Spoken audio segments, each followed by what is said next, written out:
Hello, welcome to St. Luke's. Does anybody have any announcements?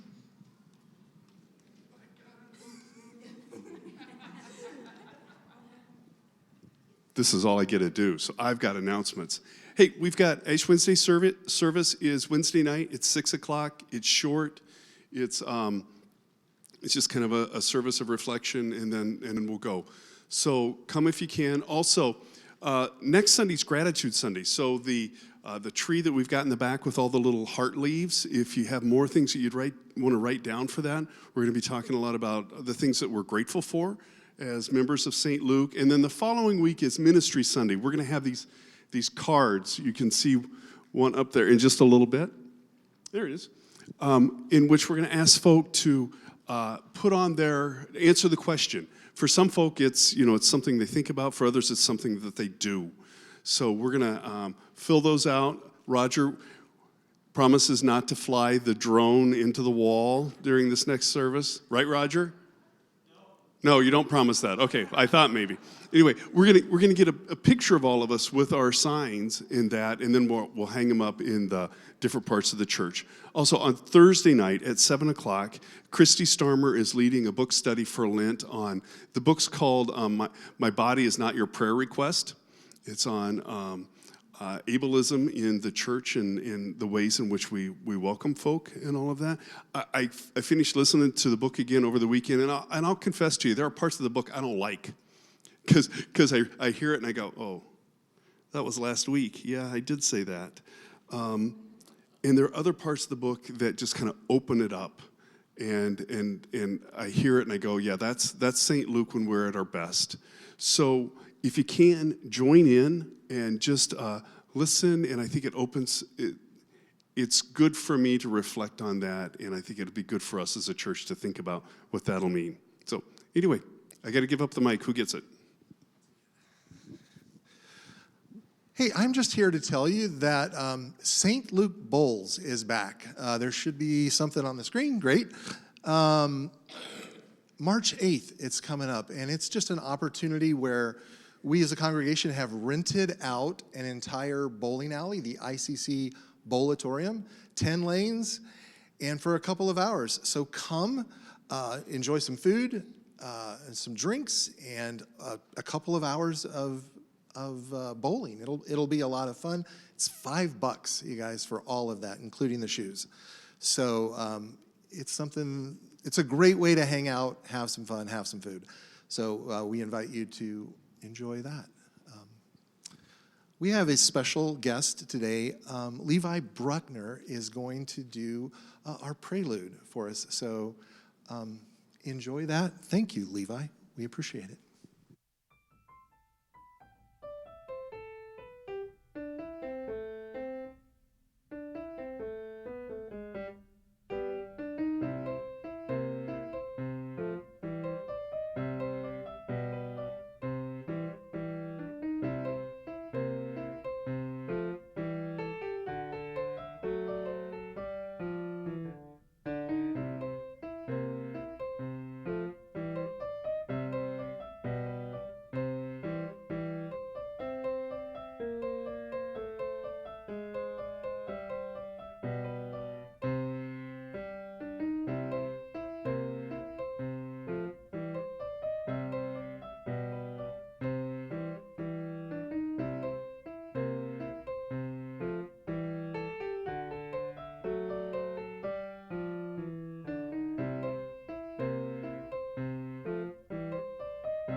I'm not going to do the lighting of the candle.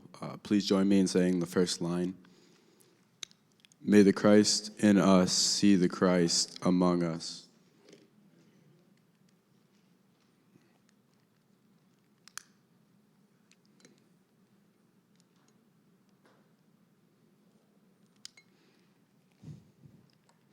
May the Christ in me see the Christ in you. Now please join me in the opening prayer. God, whom we call love, you welcome us into this time of worship and remind us that this world, this place, and this moment belongs to you. You welcome us as strangers and travelers on a journey we don't always want or understand.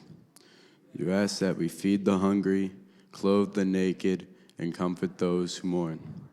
O God, we ask that as we learn and grow and attempt to serve you and others, we will be given the grace to love you and our neighbor in all that we do.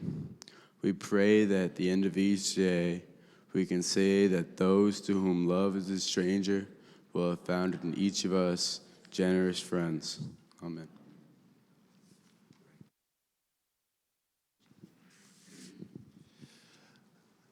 Hey, so good morning again. If you can't tell, it's Youth Sunday. So we're so glad you're here. For me, this is the most terrific and terrifying Sunday of the year. Partially because although we've practiced and rehearsed and prepared, you just never know. You just never know what's going to happen. So strap in, hold on tight, and get ready for a lot of fun. And fun is what we have a lot of in youth group. They're in so many ways. We have often said that the strength of our program is not in the curriculum or even in any of the technology or any of the assets we have. It's really in the people, in the adult leaders who show up every week and invest their time and their energy and their creativity into our young people. And hopefully you'll get a chance to see some of that on display today. I just want to take a moment and acknowledge them. And Brian's going to put up some of their photos. Louise Wasak and Shirley Peterson are on our CYM team. They help us think up creative things to do and keep us in check. And they are a very important part of what we do.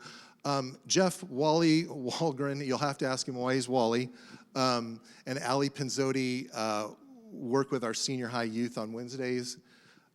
Becky Riley works with the teens, the senior high teens on Sunday mornings. And of course, Daniel Smith and Michelle Freisig work with our junior high. So they really are the strength of our program. Can we just give them a quick round of applause? They're here. Thank you all. Thank you all for what you do. Our junior high program today is really just going to be about hearing what's going on in confirmation for them, and you'll probably get a fun question or two directed at them. Stay tuned for that. Our senior high are doing a theme of what we're calling Let It Be. You might have noticed that from some of the B's on the PowerPoint. It's really just a reminder of this question of what do you have to learn to live with? What do you have to learn to accept as a part of your faith journey and your life journey, as a matter of fact? And so they're gonna share with you a little bit about how they feel about those things. Finally, I'm just gonna say I am really proud of these guys. Not just because of whatever answers they're gonna give, but they show up, they participate. And this morning they're leading, and that's not easy. It takes courage to do what they're doing this morning because you guys love them and you know them, and to stand up before people that you know and that love you is not easy. So thank you guys. Thank you for that. With that, let us continue.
Good morning. What are some good things that have happened this week?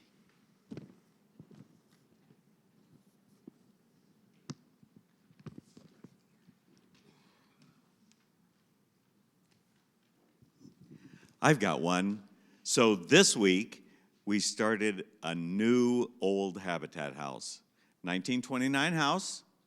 On Saturday, Barb and Joyce bring coffee and cookies and meatloaf and bean casserole and baked potatoes and all of that, really.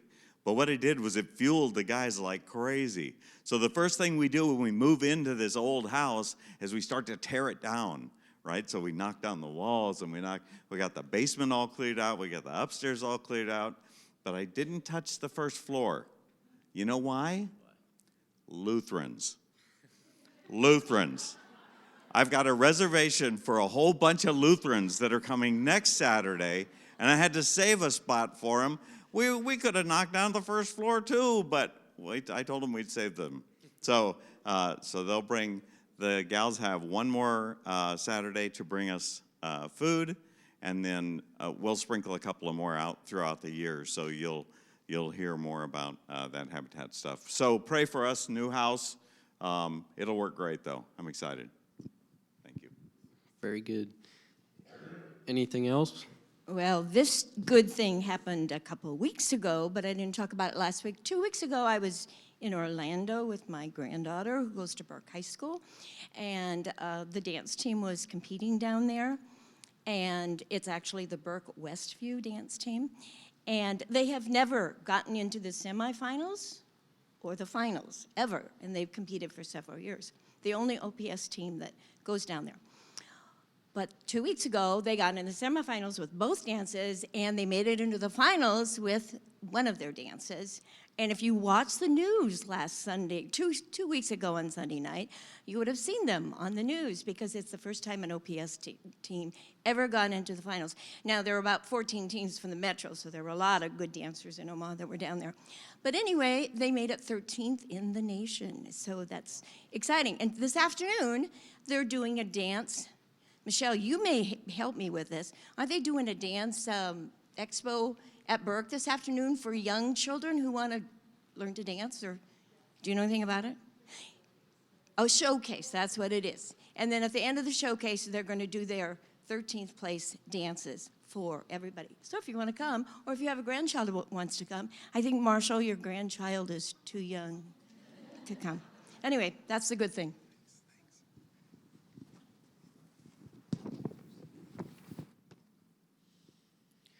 Is there anything not so good that we can remember this week?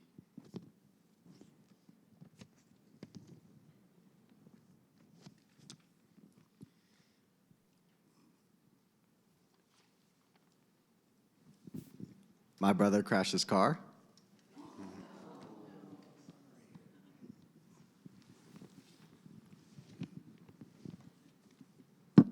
Let's remember that.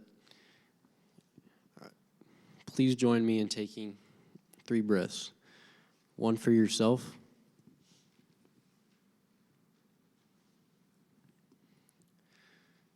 One for your neighbor.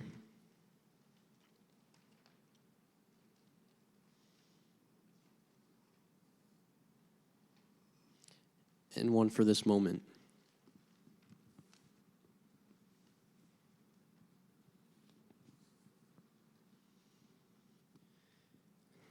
Join with me in the serenity prayer. God, grant me the serenity to accept the things I cannot change, the courage to change the things I can, and the wisdom to know the difference. Join with me in the Lord's Prayer. Our Father, who art in heaven, hallowed be thy name. Thy kingdom come, thy will be done, on earth as it is in heaven. Give us this day daily bread, and forgive us for our trespasses, as we forgive those who trespass against us. And lead us not into temptation, but deliver us from evil. For thine the kingdom, the power, and the glory forever. Amen.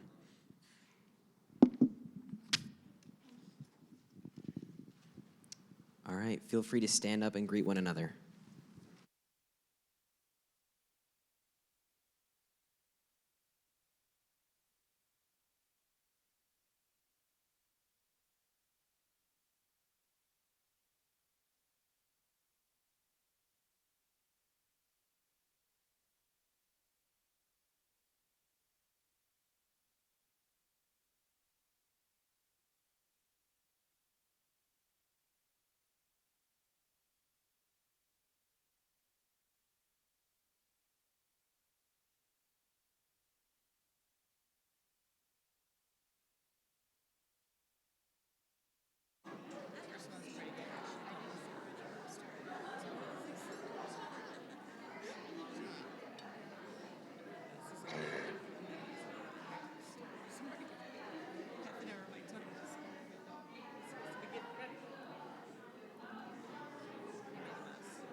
All right, we are going to continue with our worship. Our bells are going to lead us, and yeah.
Hi, the scripture for today comes from Ecclesiastes 3, 1 through 7.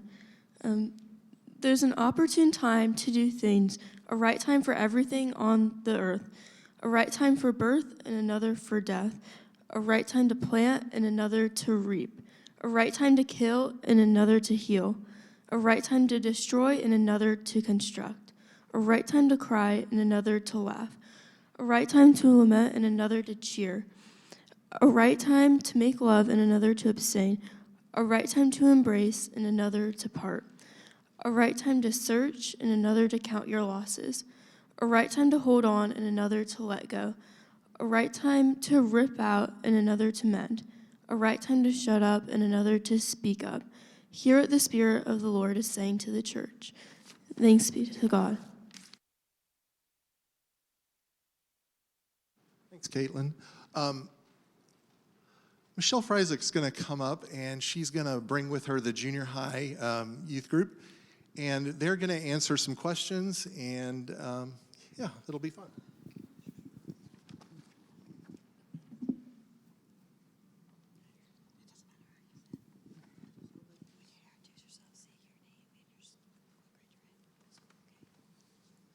Hi, good morning. My name is Michelle Freisig, and I'm going to go ahead and have the middle schoolers introduce themselves.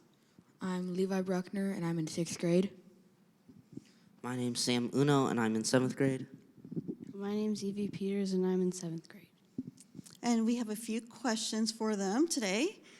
Tell us something that you've learned in confirmation classes. Love your enemies. I learned that friends last a really long time, and that you should care for everybody. God's always there for you, even if you're in a rough situation. Good, thank you. Tell us your favorite thing about youth group.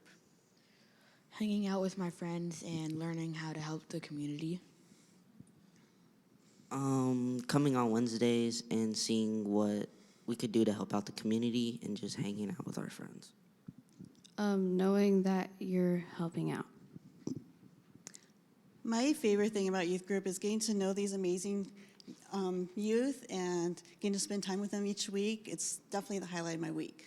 So we have a few fun questions for you. Would you rather play Fortnite or Minecraft? Fortnite. Fortnite. Fortnite? Minecraft. Minecraft?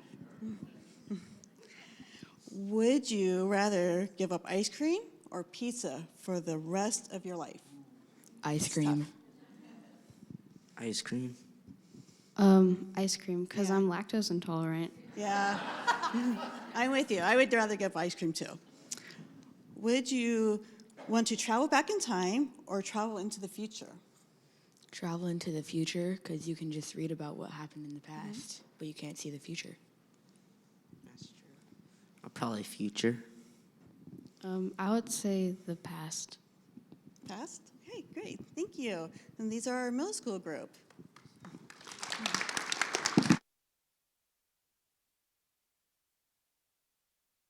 Thanks, Michelle. For the senior high, they are gonna. There's a question under the sermon area of your bulletin. They're going to look at this question about learning to accept something in their lives that maybe they can't change or control. So first thing we're going to do is watch a few videos from youth that came up this week and recorded stuff, answers to that question, and after that we'll carry on. Jeff Walgren is going to carry on with that.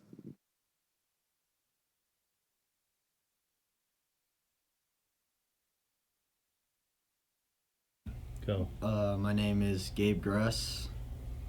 Gabe, what in life are you learning to accept that you may not be able to change or control? Something in life that I'm learning to accept that I can't change or control is that, like, the decisions that I make now are what sets up my future. So now I should get my act straight so that later in life I don't have to go through the struggles and I can do it now while I'm young. Okay. Gabe, if you had to give up music or TV, which one would you give up? TV. I already got my phone, so. Oh, good. All right. I'm Jasmine.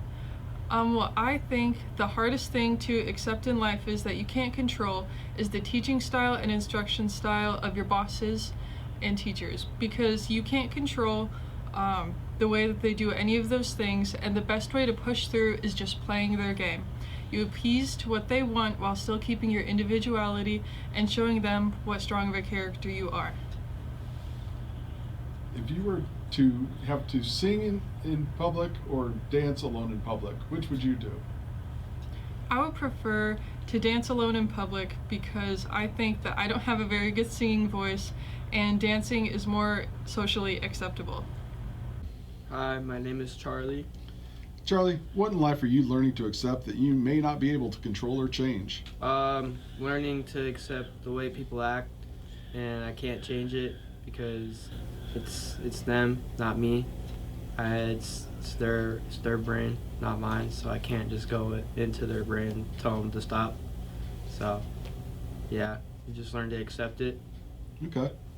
Charlie, if you could travel back in time or into the future, which would you choose? The future, because you can't, or you can see back into the time, but you can't see into the future. Hello, my name is Max. Hey, Max. What in life are you learning to accept that you may not be able to control or change? My type 1 diabetes. I used to think that it was like a big thing because I would always have like a monitor that I'd have to poke myself with or have something beep in class, but having like good friends and support and like just like doing what I want, and the new medical advancements to where I don't have to like worry about it 24/7 and it monitors it's on its own really help with doing all that and making it not as important to me anymore in this sense. That's great. So Max, would you prefer to accidentally wear a costume to a non-costume party or forget to wear a costume to a costume party? Probably forget to wear a costume because I always look like I'm in costume anyway. Okay. Hi, my name is Jake. One thing I'm learning to live with is that there will always be a new challenge in life, and I can't control that. Every time you're done with another one presents itself, and you just gotta push through, and you can't really control the outcome.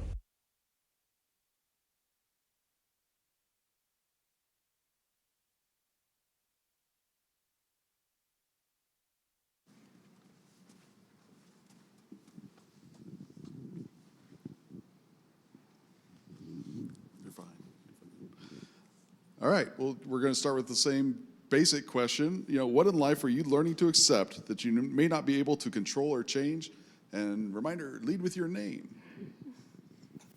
My name is Aiden, and high school.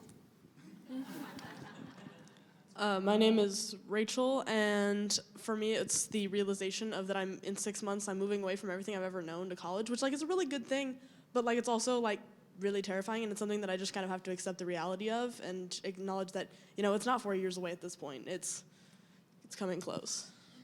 I'm Charlotte, sorry. I'm learning to accept Rachel and Ben not coming back in the fall to youth group. I'm Caitlin. I'm learning to accept that I can't change the past. I can't go back in time to change something, so there's really no point in overthinking about something that's already happened. Instead, I'm just trying to learn from my past. My name is Ben, and for me, it's just understanding that you cannot change what has happened to you, and you cannot control what circumstances and challenges you face. You just have to learn to keep going and just accept them. I'm Emerson. I'm learning to accept that I have to live in my parents' house for 3 more years and obey what they tell me to do. I'm Gabe, and I'm learning to accept that, other people are going to do what they're going to do. I can't control their actions, and, it's important to, let go so you're not distracted by, extra stress of, other people that you can't control. You should just live your life and be at peace with that. I'm Gavin.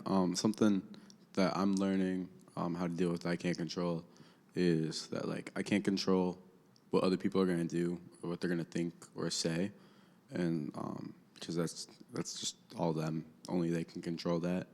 So Thanks, Gavin.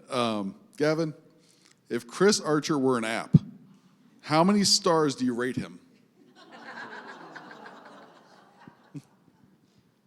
I guess I would say 5. So generous. Such a giving community. All right. Gabe. Gabe, if you had to sing bad karaoke in front of your friends or have a dance battle with your enemy, which way are you going? I think we would have another karaoke night. Again. Daniel's heard it. All right. Emerson, would you rather text the wrong person something embarrassing or be trapped in a talkative group chat? Be trapped in a talkative group chat because I like to talk on my phone. So, Ben, which is worse, have your phone ring during an inappropriate time or have your parents read your text messages? I would say having your phone ring. Caitlin, shorts in the snow or jeans at the beach? Jeans at the beach. Charlotte, travel to Antarctica or Oklahoma?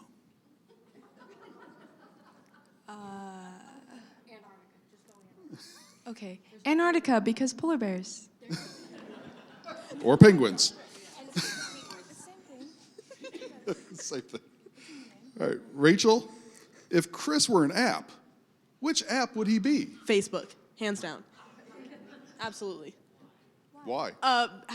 First of all, have you seen the way he posts on Facebook? That just kind of explains it in itself. Also, he just is very much like a, look at this, isn't it so great? Which is just like the general feel of Facebook, in my opinion. Okay. Aiden, tough question. Chris or Sarah? Mom or dad? If I had to choose, I'd go with neither. Wow. I'm joking, both. Another vote for Becky. All right, thank you.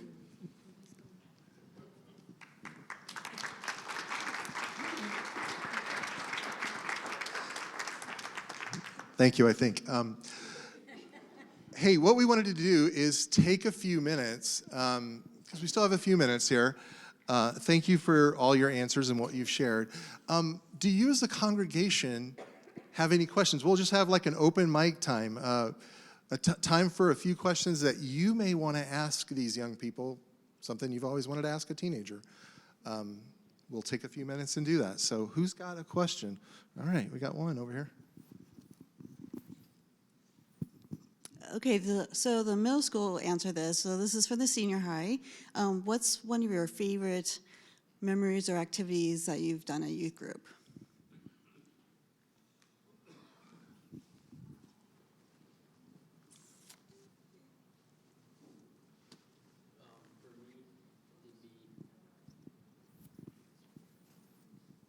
For me, it's just going on different mission trips and doing different service projects. Those are probably the most memorable. I don't know if any of you have ever heard Rachel laugh, but any time that Rachel laughs is a joyous moment for me. Not the honking. I'm personally gonna have to go with just like, we had like different service things that really stick out to me, but one of my favorite memories of all time is, okay, we're playing sardines, and just watching people just figure out someone's there and either, be terrified because they just turned a corner and someone's just like, there, or watching them run by you and never see you and just like watching them like, you do remember the point of finding me, right?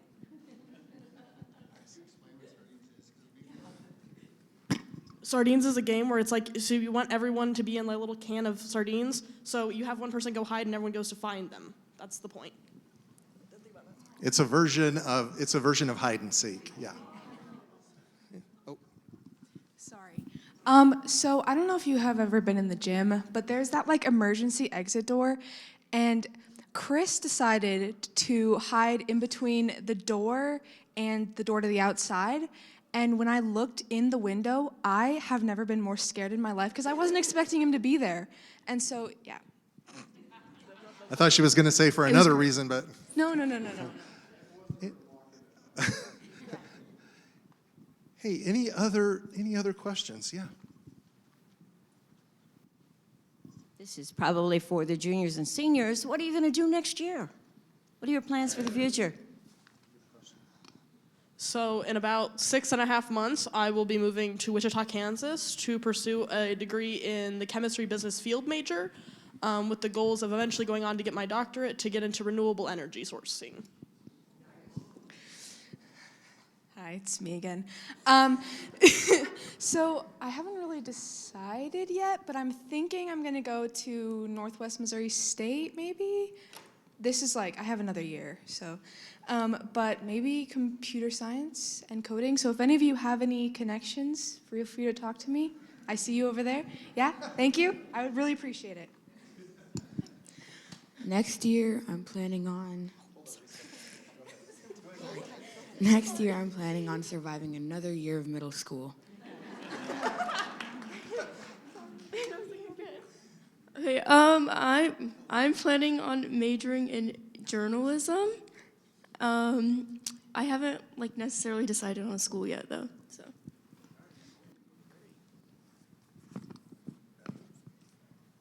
We're still figuring it out. And still figuring it out is an acceptable answer.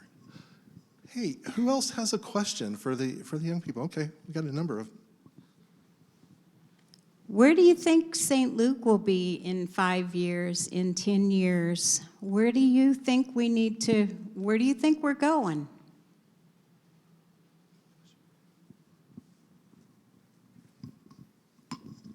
So we actually talked about this one because we assumed it was going to be brought up, and we were really struggling because we're like, what does that specifically mean to us? Because you can talk about I kind of assume we're going to be in the same building. I kind of assume we're still going to be across the street from Burke. But my hope, I think, would be for the church is seeing us get more involved in different forms of service in our own community. Just being more interconnected with just kind of all the aspects of Omaha and the world, and growing just more to be more into the service side of our mission and the way we live our faith. And I would love to see, I'd love to see the children's program continue to grow, because when I went through it, it's changed dramatically, and it's become so incredible to watch it become this thing, and I would love to see it keep growing, as I get older and potentially have my own kids go through it. I would say in 10 years, I would want to keep doing activities where I can learn life lessons instead of technology being taken over and it doing on itself. But that's just.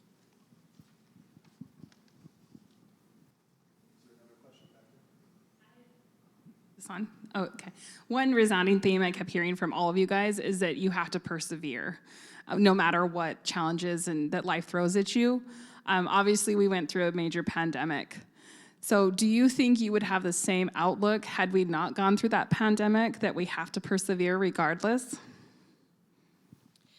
No. I feel like if we didn't have to learn how to get through the pandemic, we wouldn't have as much perseverance, like you said, as we do right now.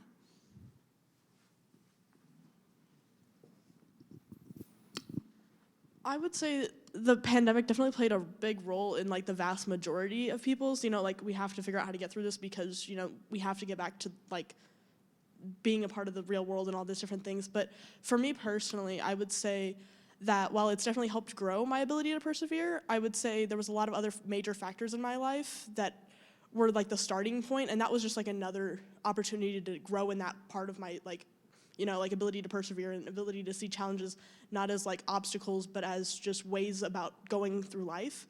And so I would say yes, but only to an extent. To an extent, I would say it's just kind of a natural thing.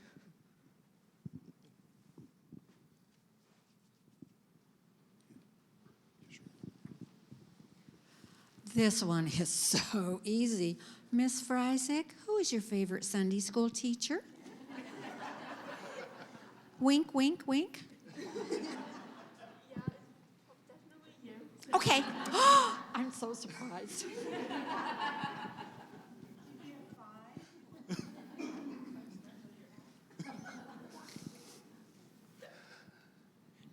Hey, any other questions for the youth?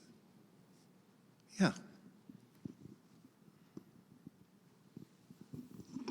I asked this question last year, and I'll ask this group again this year. What is your biggest fear today?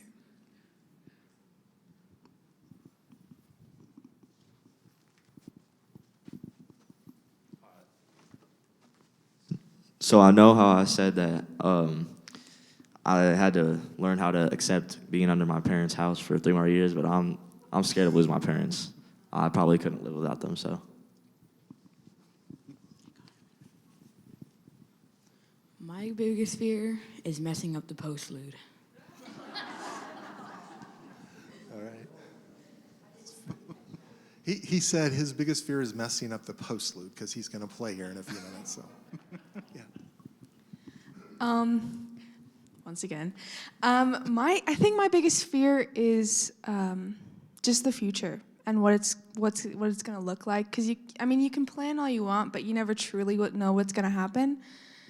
So yeah, just whatever's to come in the future, I'm scared of. Kind of tagging off the future thing, one of my bigger fears is just like the ability to see people just the way they are, and like the ability that we're going to get so divided just generally in people and just different things, and just finding ways that like we're not going to find back to like common ground and just see people as people and just in a very compassionate light. And so I hope, like I would say that's kind of one of my bigger fears. Yeah, also kind of like with the future thing, one of my biggest fears is like living a life that I don't enjoy, like getting stuck in something that I don't enjoy.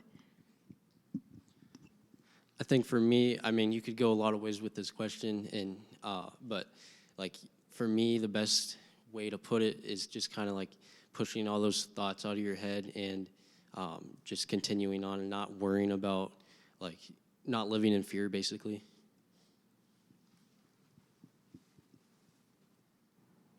My biggest fear would probably be just worrying too much, because I worry way too much. You're not alone. I think my biggest fear is just, losing all the friends, family, and good times I have here at the church.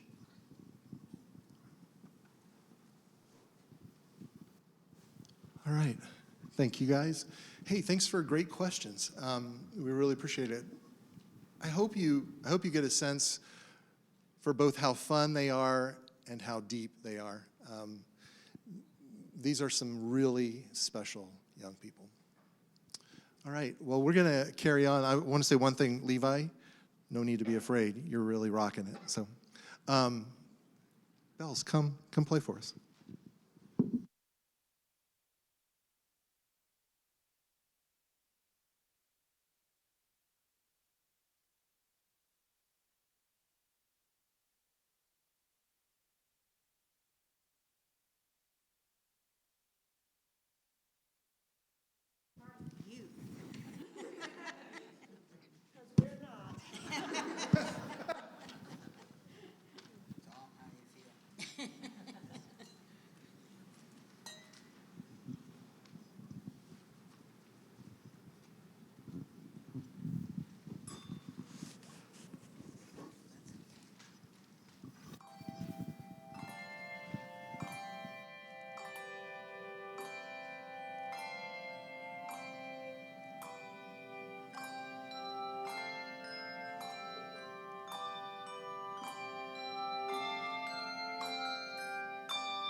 Bells, thank you so much for playing for us this morning. Caitlin is going to come forward and she is going to lead us in the benediction. Then Ann is going to play the shalom for us. And then finally, Levi is going to close us out with the postlude. So I hope you'll stay for all of that. Thank you.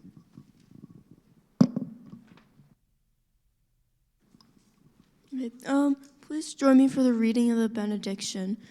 Now let us go in peace to live a faith that matters, to grow in the love of God, and to serve wherever we are led.